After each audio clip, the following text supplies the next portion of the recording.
میری کرسمس خوب چلا ہے. ہمارے مسلمانوں بہت شرمندگی کی بات ہے کہ ہمارے اندر یہ شعور آج تک پیدا نہیں ہوا کہ ہم دوسری قوموں کو ڈھنگ سے دین کی بات سمجھائیں، بلکہ ہم ان کی رسومات میں، ان کے طور طریقوں میں ملوث ہو رہے ہیں. میری کرسمس ہم کہتے ہیں. سوچنا چاہیے کہ میری کرسمس کا معنی کیا ہے. میری کرسمس کے پیچھے ایک پوری دعوت کھڑی ہوئی ہے کرسچن کی.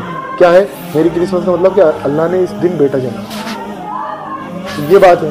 تو یہ انہوں نے رسول کو شریک بنا لیا اللہ کا، کوئی فرشتوں کو شریک بنا رہا ہے. تو اللہ تبارک تعالیٰ کہہ رہا ہے الحی القیوم، کہ وہ زندہ اور جاوید ہے جو تمام کائنات کو سنبھالے ہوئے، اس کے سوا کوئی خدا نہیں، اس کے سوا کوئی خدا نہیں ہے. صاف رد کر دیا کہ اگر تم کسی کو چھوٹا موٹا خدا بھی سمجھو تو یہ بھی اللہ کے ساتھ شریک کرنا ہوگا. اللہ کی ذات میں، مطلب اللہ کے ذات، اللہ کی صفات میں اگر یہ کہا جائے نا جناب ان کو بھی علم غیب ہے، یہ بھی پرانی باتیں آنے والی باتیں سمجھ لیتے ہیں، یہ اللہ کی صفات میں. اللہ کے حقوق میں، اللہ کے جو حقوق ہیں اس میں کسی کو شریک نہیں کر سکتے. اللہ کے اختیارات میں کہ یہ فلاں انسان ہے، یہ بھی ہمارے کام بناتے ہیں، تو ان چیزوں میں اللہ کا کوئی شریک نہیں کر سکتا. یہاں پر شریک کرا ہم مشرک ہو چکے. وعلیکم السلام. تو یہ 25 دسمبر کا میں آپ کے سامنے معاملہ رکھ رہا تھا، اس کو بھی تھوڑا سا سمجھنا چاہیے. دیکھیں عام طور پر ہمارے یہاں کیا ہوتا ہے کہ 25 دسمبر آتا ہے، ہمیں جانا چاہیے لوگوں کے پاس اور انہیں بتانا چاہیے کہ یہ 25 دسمبر جو گزرا ہے، ہم عیسیٰ علیہ السلام کو عیسائیوں سے بڑھ کے محبت کرتے ہیں. عیسیٰ علیہ السلام کو ہم عیسائیوں سے بڑھ کے محبت کرتے ہیں. عیسیٰ علیہ السلام کے نقش قدم پر عیسائی اس طرح سے نہیں چلتے جیسے ہم چلتے ہیں.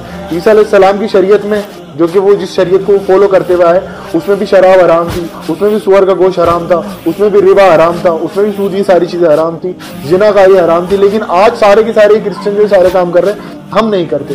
لیکن ہم عیسیٰ علیہ السلام کو اللہ کا بندہ اور ان کا رسول مانتے ہیں، اللہ کا بیٹا نہیں مانتے. قرآن مجید میں آیا کہ سورہ مریم میں آخری کے اندر تقریباً کہ یہ لوگ کہتے ہیں کہ اللہ نے بیٹا جنا.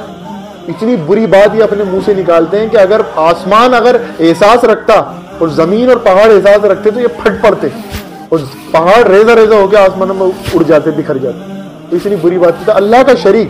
دیکھیں اس میں ایک سخت جملہ بول رہا ہوں، اللہ اس چیز کو کبھی برداشت نہیں کرتا. اللہ کی کوئی بھی نافرمانی اور دوسری کر لے، رسولوں کی نافرمانی کوئی کر لے، اللہ تعالیٰ اس کو ایک بار کو معاف کر سکتا ہے. قرآن مجید میں آیا، سورہ نساء میں بھی آیا، سورہ اعراف میں بھی آیا کہ اگر میری رحمت کا تقاضا ہوا تو میں تمام گناہوں کو معاف کر دوں گا، لیکن شرک کو نہیں معاف کروں گا. اللہ تبارک و تعالیٰ شرک کو معاف نہیں کرتا. شرک کیا ہے؟ اللہ کے ساتھ کسی کو بھی شریک کرنا کسی بھی طرح سے، یہ شرک ہے. اس بات کو سمجھنا چاہیے. دیکھیں 4 چیزیں ان کو ہمارے انگلیوں پر ہونی چاہیے: اللہ کی ذات، اس کی صفات، اس کے حقوق اور اس کے اختیارات. ان چیزوں میں اللہ کا ہم کسی بھی طرح سے کوئی شریک نہیں ٹھہرا سکتے.